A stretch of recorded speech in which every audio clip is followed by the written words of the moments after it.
GCMS, I'm Stephanie Hayden. And I'm Nicholas Kendall. And you're watching Talon News. The announcements for today are... Congrats to all the girls' basketball teams for their victories over North Marshall and Paducah Middle this past Monday night.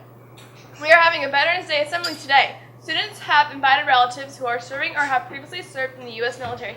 Please be respectful during the assembly as we honor those who have sacrificed their time for our country's liberties. If Graves County schools are ever closed this winter season due to bad weather, you can find that information on the school district website at www.graves.kyschools.us. Now to Jacob with the weather. Hi, I'm Jacob Woods. The high for today will be 44 degrees Fahrenheit with a low of 25. It will be sunny and a lot colder than what we've seen for the last 2 to 3 days. The polar vortex that I've been mentioning the past couple days as well is also coming in, and the start of it was today and will be lasting all the way through next Monday, at least the brunt of it will. We are looking at only 8 states out of all the 50 of them that are dodging a bullet on this cold air. And also a big snowstorm that I wanted to mention real quick, maybe get you pumped up for winter, is threatening the upper Great Lakes and Midwest right now with 12 to 18 inches of snow as their storm total. And probably not going to see anything that huge around here, but we could always hope for one. Now to Cassandra with your sports. I'm Cassandra Garcia, and this is my sports update. Eagles fly by Panthers. The Eagles beat the Panthers 45-21 and improved to 5-0 at home this season. Jose Abreu wins All Rookie of the Year in baseball. David Moyes will take charge of his first training session with Real Sociedad on Wednesday before being officially presented as the Spanish side's new coach. The Cavaliers had their most complete offensive performance of the young season as LeBron James, Kyrie Irving, and Kevin Love combined for 86 points en route to a 118-111 win over the New Orleans Pelicans. But it was the Cavs' defense that left Coach David Blatt downtrodden upset Monday. I'm Cassandra Garcia, and this and has I'm been... Hannah Keith. And this has been all for my sports update.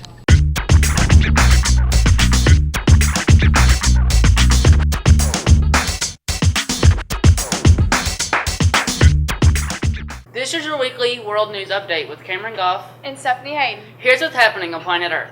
Veterans go through so much, but we don't always give them the credit that they deserve. Taking care of our veterans is more than just recognizing them one day of the year. It's really difficult for them to enter back into the work field.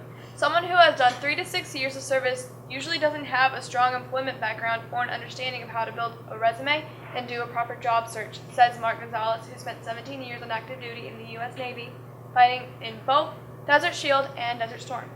We need to support our country's veterans throughout the entire year and encourage employers to give them an opportunity in the workplace. September 28th, the first Ebola patient in the U.S. was diagnosed in Texas.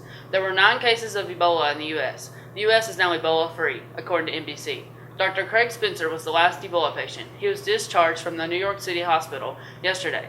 Ebola has killed 5,408 people worldwide, according to CNN. Thanks for watching the latest edition of Weekly World News with Stephanie Hayden and Cameron Goff. Bye!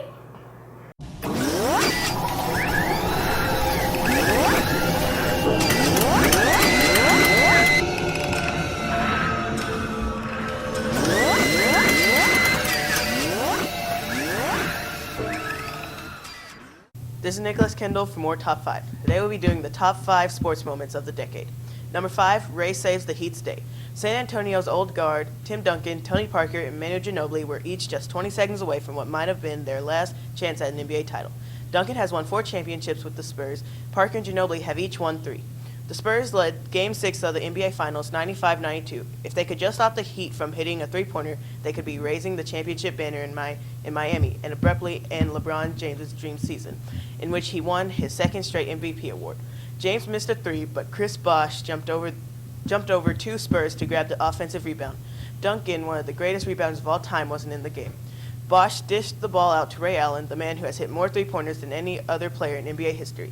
Allen backpedaled behind the three-point line and hit the corner shot, tying the game. The Heat won in overtime and took the deciding Game 7 to clinch its second straight championship.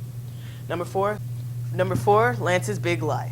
For many fans, Lance Armstrong was stating the obvious in January when he admitted to Oprah Winfrey that he did indeed use performance-enhancing drugs during his 7 Tour de France victories. Still, hearing the truth from Armstrong himself was shocking.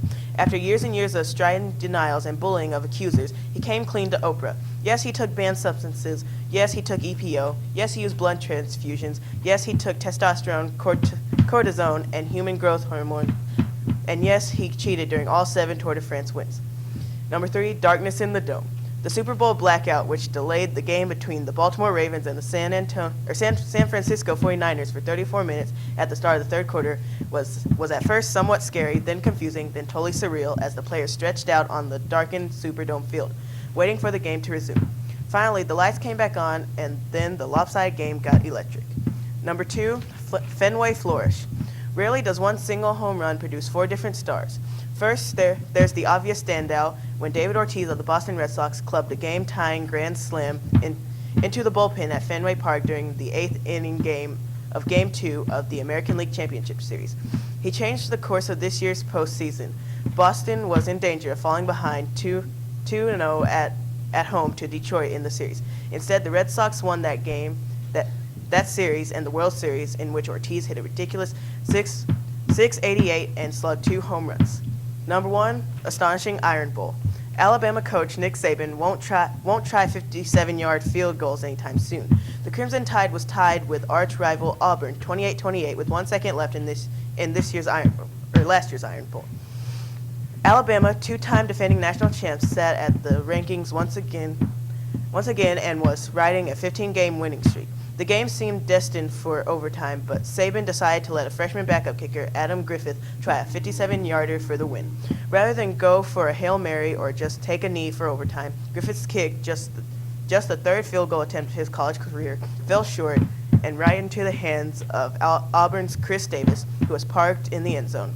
As Davis made his way up to the sideline, it seemed as if Saban and the team had forgotten that missed field goals can be returned. Alabama's burly offensive linemen could certainly have prevented a block kick, but they hardly got near Davis as his dash more than 100 yards into the end zone won the game for Auburn, crushed Alabama's hopes for a three-peat, sent the stadium into hysterics, and had fans calling it the greatest second in college football. This has been Nicholas Kendall, your top 5. And Abby holding the numbers. Thanks, guys. Lunch today is chicken nuggets. Lunch for tomorrow is spaghetti with meat sauce. It's birthday time. Happy birthday to Clayton Story, Love you, cuz. Michael Sullivan, and Daniel Harvard. Happy birthday, guys, and I love ya. Thanks for watching Talon News. I'm Stephanie Hayden. And I'm Nicholas Kendall. And I'm an Eagle. Thank you, Kaylee. Thank you, Kaylee. Have a great day.